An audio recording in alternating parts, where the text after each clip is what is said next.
మంది ఎక్కువైతే మజ్జిగ పలచనవుతుందంటారు. ప్రస్తుతం నెల్లూరు జిల్లాలో తెలుగుదేశం, జనసేన, బీజేపీల కలయిక ఈ కోవాకే వస్తుందా అంటే కాదని చెప్పలేని పరిస్థితి.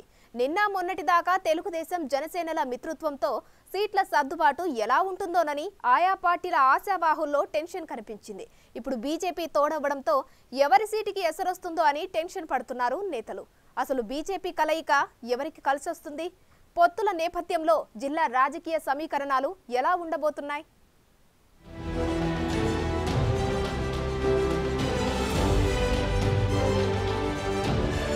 ఉమ్మడి నెల్లూరు జిల్లాలో రాజకీయ సమీకరణాల్లో మరో మార్పు చోటు చేసుకుంది. ఉన్న పార్టీల్లో అభ్యర్థులకి సీట్ల కేటాయింపు, పార్టీ మారి వచ్చిన నేతలకు సీట్ల సర్దుబాటు, అసమ్మతి నేతల బుజ్జగింపులు ఇలా ఇప్పటికే పెద్ద కసరత్తు చేస్తున్నారు టీడీపీ పెద్దలు. నానా తంటాలు పడి ఒక్కొక్క సెగ్మెంట్లో పరిస్థితిని చక్కదిద్దుకుంటూ వస్తున్న చంద్రబాబు టీంకి ఏదో ఒక యాంగిల్లో ఎన్నికల సెగ తగులుతూనే ఉంది. ఇప్పుడు తాజాగా తెలుగుదేశం, జనసేన పొత్తులకు తోడు బీజేపీ కలయిక మళ్లీ కాకపుట్టిస్తోంది. పొత్తుల్లో భాగంగా ఏ పార్టీకి ఏ సీట్లు దక్కుతాయో అన్నది చర్చనీయాంశంగా మారింది. ప్రధానంగా తెలుగుదేశం పార్టీ అభ్యర్థుల్ని ప్రకటించని వెంకటగిరి, ఆత్మకూరు, సర్వేపల్లి, కోవూరు నియోజకవర్గాల్లో అభ్యర్థులు ఎవరన్న విషయంపై ఉత్కంఠ కొనసాగుతోంది. 2019లో జరిగిన ఎన్నికల్లో జిల్లాలో అన్ని సీట్లని గెలుచుకుంది వైసీపీ.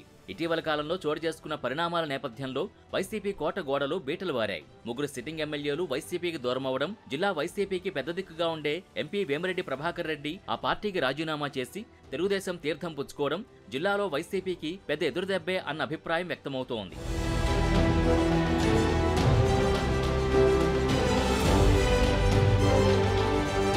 వేమిరెడ్డి పార్టీ మార్పు నిర్ణయం తీసుకున్న వెంటనే అనేక మంది నేతలు తెలుగుదేశం పార్టీలో చేరేందుకు మొగ్గు చూపుతున్నారు. ఇప్పటికే కొందరు వేమిరెడ్డితో కలిసి చేరిపోయారు. దీంతో జిల్లాలో టీడీపీ మరింత పుంజుకుంటుందని రాజకీయ విశ్లేషకులు అంటున్నారు. ఆ క్రమంలో తెలుగుదేశం, జనసేనల మధ్య పొత్తుతో ఏ సీట్లు ఎవరికన్నది లెక్క తేలలేదు. ఇప్పుడు బీజేపీ కూడా స్నేహహస్తం అందించడంతో ఆ పార్టీకి ఏ సెగ్మెంట్లు కేటాయిస్తారో అన్న గుబులు టీడీపీ, జనసేన నేతల్లో నెలకొంది. అయితే ఏ పార్టీ అభ్యర్థులు బరిలో నిలిచినా ఇప్పటికే రేసులో ఉన్న ఆశావహులకి అవకాశం దక్కదు. దాంతో అసమ్మతి భగ్గుమనే పరిస్థితిని కాదనలేం. రాష్ట్ర స్థాయిలో కుదిరిన ఒప్పందం ప్రకారం సీట్ల సర్దుబాటు తప్పదు. స్థానిక నేతలకు, పార్టీకి అన్ని విధాలుగా అండగా ఉన్న నేతలకు అవకాశం దక్కని పక్షంలో వారు సహాయ నిరాకరణ చేస్తే ఆ కూటమి వచ్చే ఎన్నికల్లో ఏ విధంగా ముందుకెళ్తుందనేది చర్చనీయాంశంగా మారింది.